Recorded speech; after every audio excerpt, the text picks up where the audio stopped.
Friends, I wonder what it felt like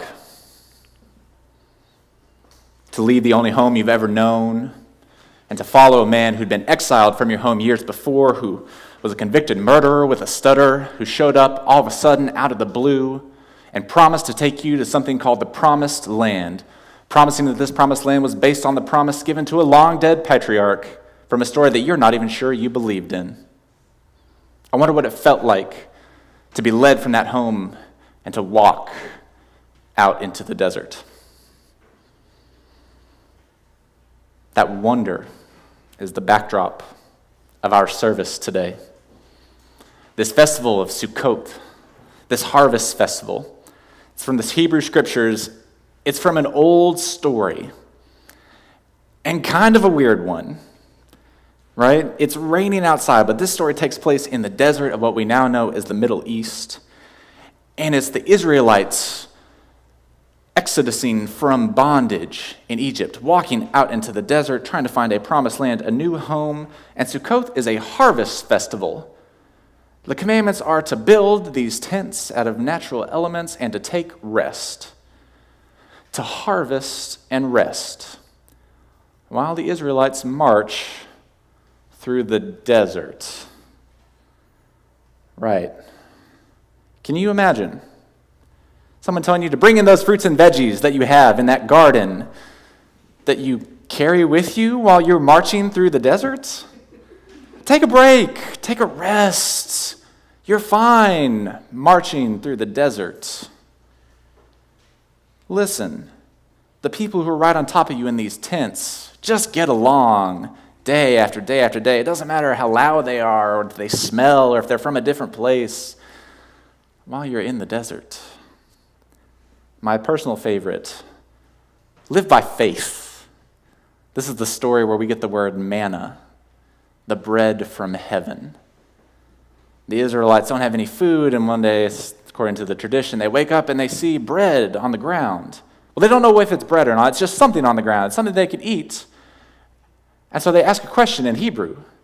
They say, manna, which means, what is it? And the answer is, manna. It is what it is. It is what it is. Live in those tents. Get along. Keep on walking for 40 years, says the tradition, in the desert. But it's an old story, right? Maybe not much use for us today.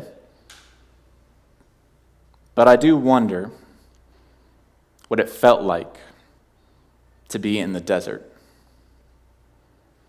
How it must have felt to have your tent whipped up by the desert wind, to wonder if the leaders were actually leading you to safety or not, if they knew what they were doing.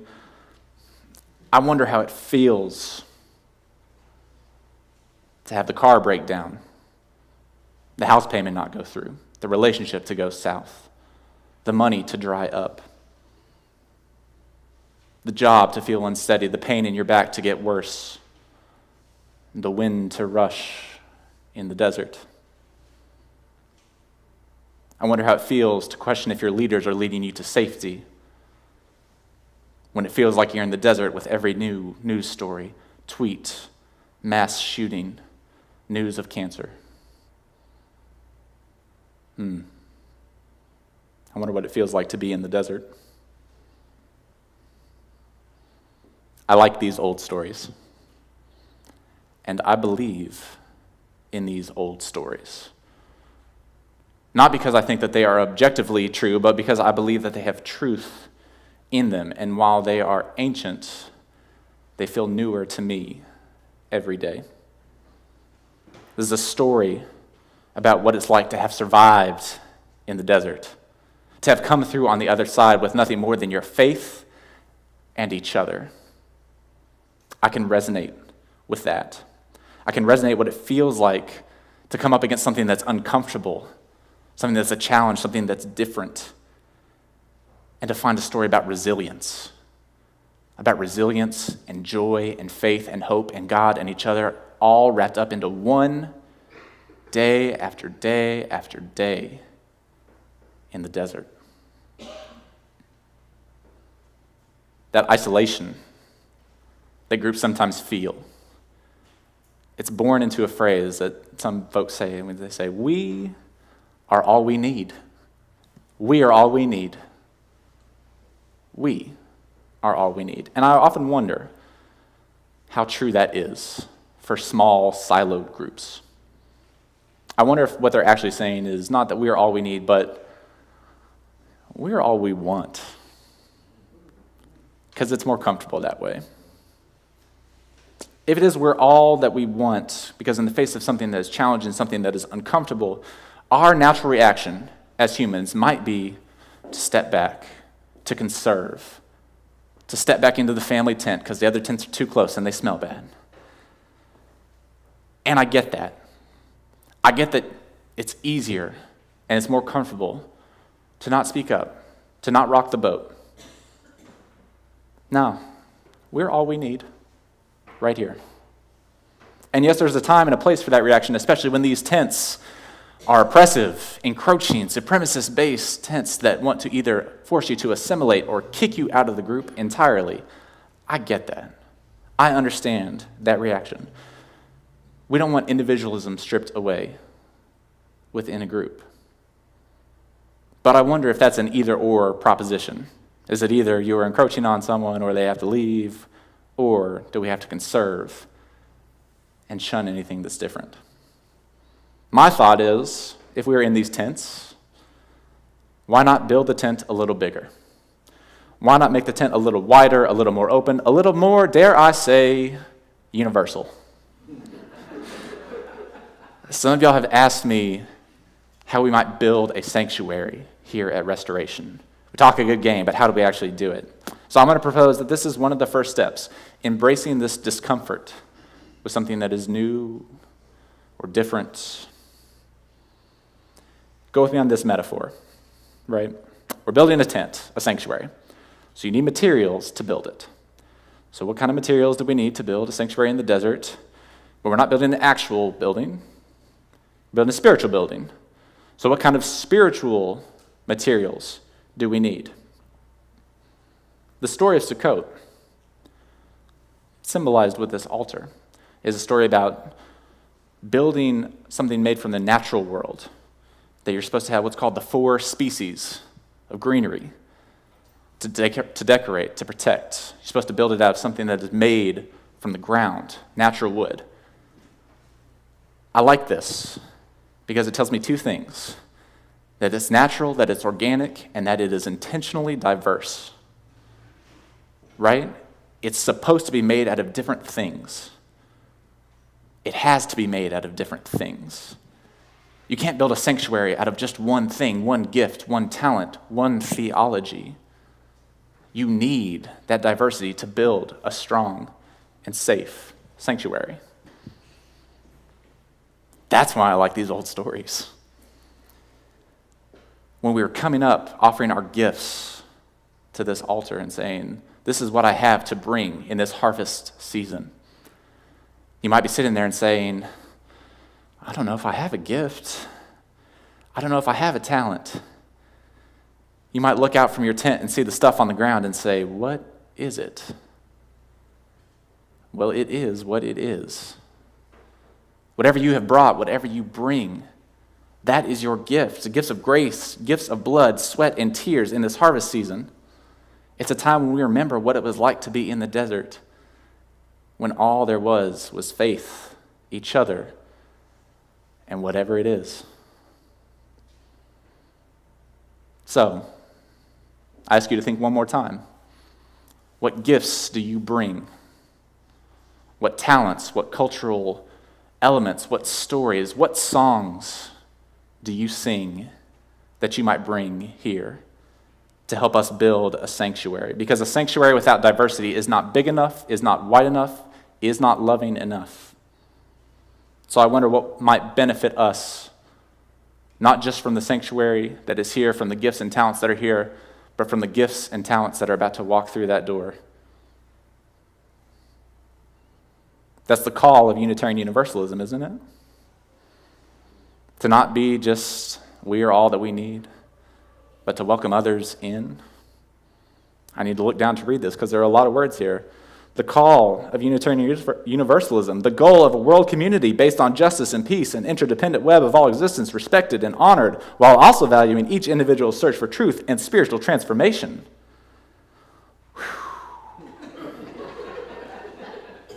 Those are great words. I love those words. But harvest season is not just about saying words. Harvest season is about going out and gathering. It is active. That's why part of Sukkoth is also about resting, the commandment to rest, because people have been out there gathering stuff, and that's hard work. To gather, to labor, to be uncomfortable. So at Ingathering, I said, I hope this place might become a sanctuary, that it has been a sanctuary, and it continues to be a sanctuary, but also that it might become one, because this church and us are always in the process of becoming. To be is great, but it is also comfortable and passive. Becoming is a spiritual act that is active, transformative. The comfort, the just being, the just getting by, we are all that we need. Friends, let me be honest, that is a great mask to put on so that no one sees what's going on underneath. I have put on that mask, trying to be comfortable at all costs, because the alternative is too much work.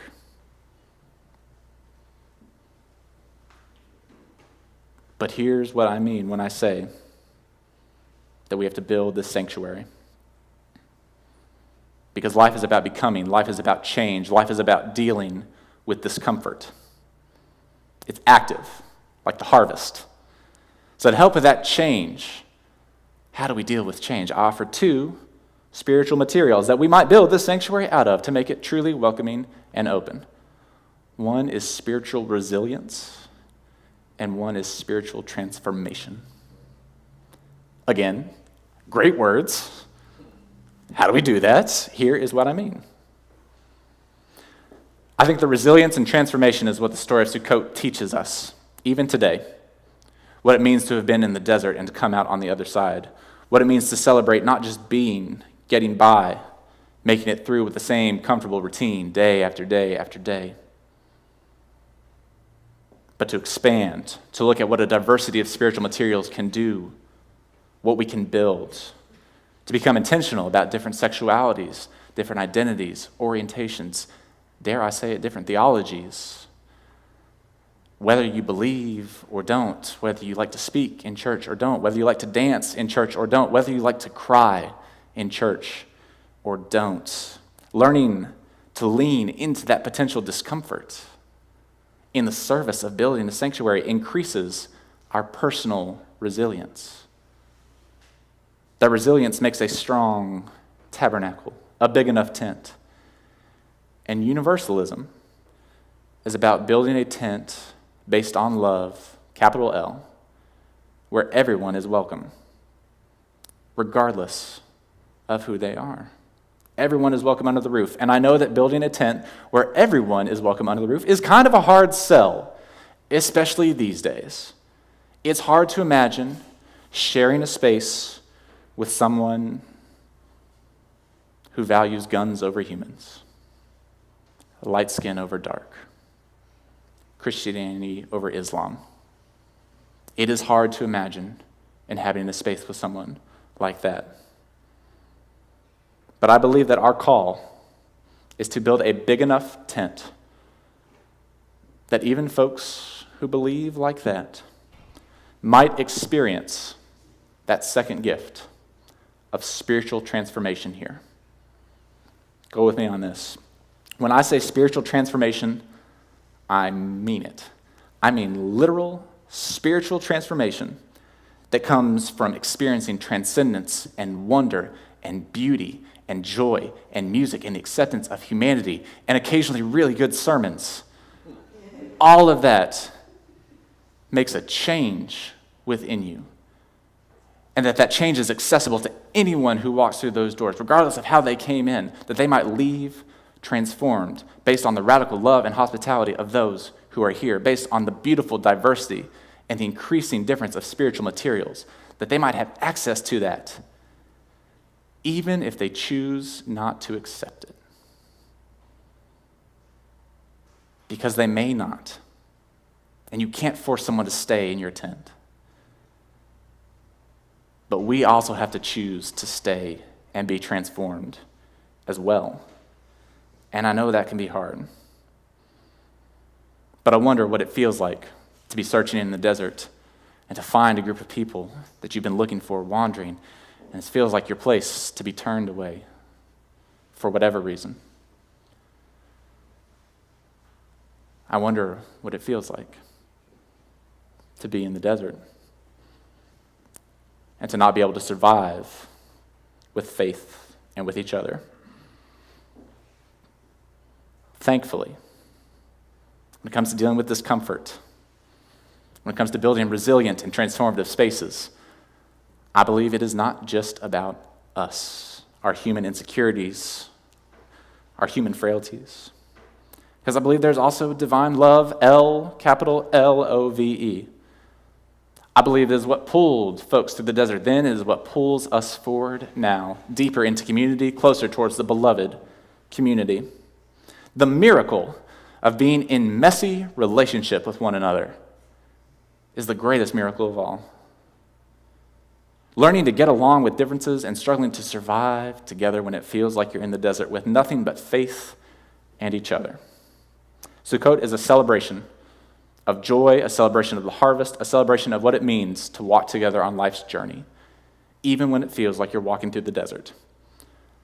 It's about being together. So what does it mean to be together? Again, great words, right? What does it mean to be together? I've shared this with some of you. My colleague Rob Keithan at All Souls DC once told me that being together means singing each other's songs. And he meant it both metaphorically, like sing each other's songs, be together, but also literally, right? Practically. If you're welcoming and worshiping together, you're singing each other's songs. So when I ask you what you have brought into the brick and the mortar of this holy sanctuary, what you have brought to this altar, what we have brought into this sukkah, your gifts, your talents, what songs do you sing? What stories do you tell about times when you were in the desert or times when you found the promised land? What do you bring that you might share? And what do others bring?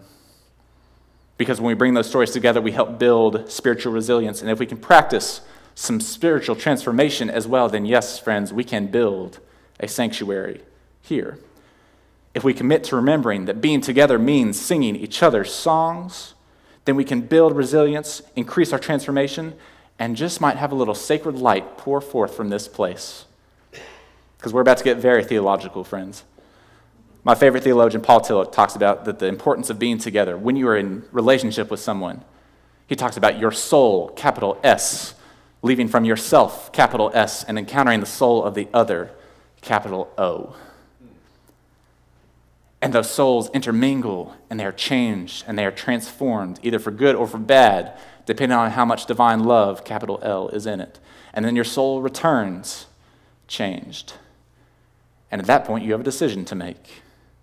You can break down and conserve and retreat into the sukkah. Or you can open your doors a little wider.